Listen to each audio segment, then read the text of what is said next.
pelayanan dengan cara apapun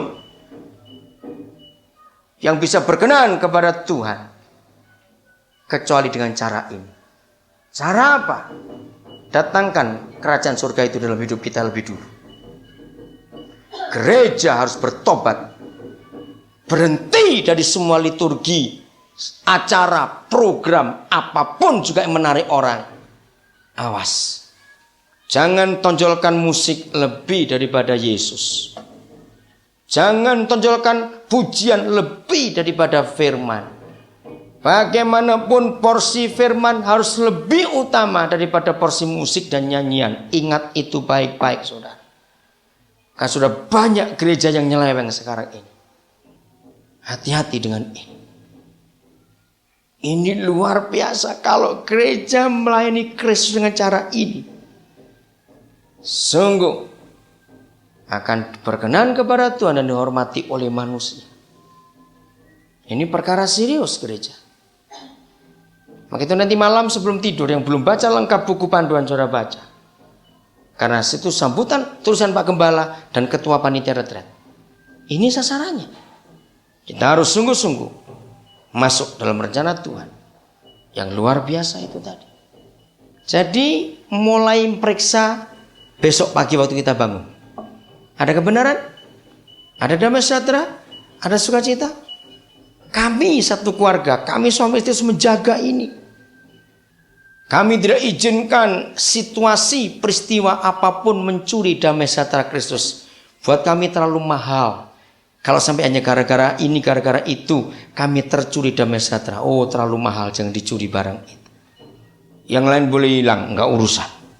Karena itulah isi surga.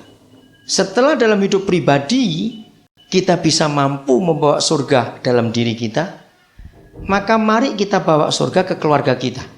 Setelah kita mampu membawa surga ke keluarga kita, maka mari kita bawa surga ke pekerjaan kita. Nah, di rumah dulu. Di rumah dulu. Apakah di rumah tangga kita masing-masing kita mampu membuat surga datang ke rumah kita?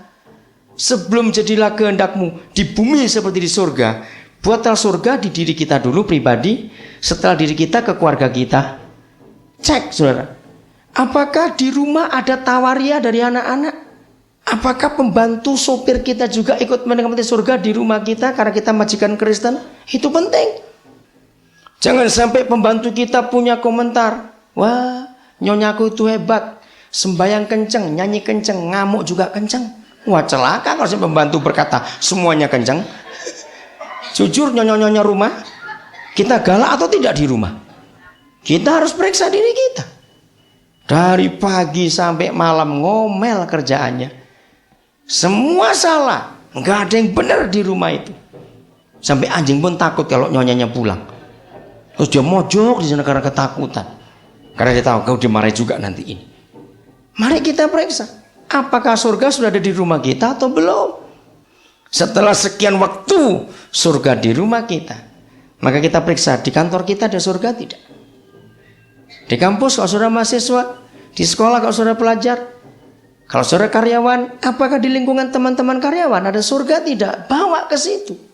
Karena kata datanglah kerajaanmu, jadilah kehendakmu di bumi seperti di surga. Itu berarti di mana kita hidup, surga kita bawa di tempat itu. Ini baru namanya gereja, ini baru namanya Kristen. Membawa surga itu ke lingkungan kita.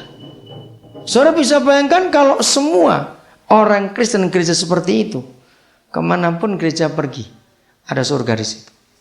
Maka itu secara radikal.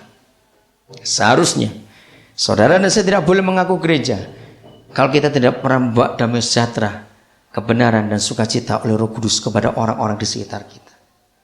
Bukan karena kita begini, contoh yang paling gampang saja. Kalau kita datang ke sebuah kelompok, ke sebuah kumpulan orang, mereka langsung, wah itu dia datang.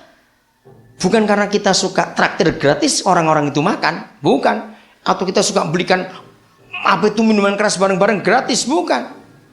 Tapi mereka tahu kalau kita datang pasti ada jalan keluar dalam permasalahan kita. Kalau kita datang, mereka tahu ada sesuatu yang dia bawa. Yaitu tadi ada kebenaran, ada damai sejahtera, ada sukacita oleh Roh Kudus. Sehingga kata ayat 18 dihormati oleh manusia karena memang orang cari gereja. Bukan dalam bentuk gedung, bukan dalam bentuk ibadah, kebaktian, liturgi, tidak. Orang cari gereja karena gereja bisa bawa 3 hal itu, kami perlu itu. Atau sebaliknya, kalau kita muncul, langsung mereka pada minggir, penyakit datangnya kita pulang. Wah, celaka kalau sampai itu terjadi. Mari kita tanya. Kalau setiap pribadi Kristen, setiap pribadi gereja bisa seperti ini, saudara, maka kehadiran kita selalu dinanti-nantikan orang. Betul nggak? Bayangkan. Nah, ini yang kita rindukan sekarang ini dalam kehidupan kita. Mau dibawa kemana hidup ini? Apa yang kita kerjakan dengan sungguh-sungguh? Saudara dapat sesuatu sekarang ini, saudara. Jadi gereja itu bukan hari minggunya, bukan. Tapi kenyataan kerajaan itu. Maka itu para pemarah, para penjudi, para pezina, atau siapa saja kita ini, mari kita bereskan hidup kita. Buat sampai kerajaan itu datang sungguh-sungguh lewat kita dulu. Kita mengalami kerajaan itu lebih dulu setiap saat dalam kehidupan kita, setiap hari dalam hidup kita.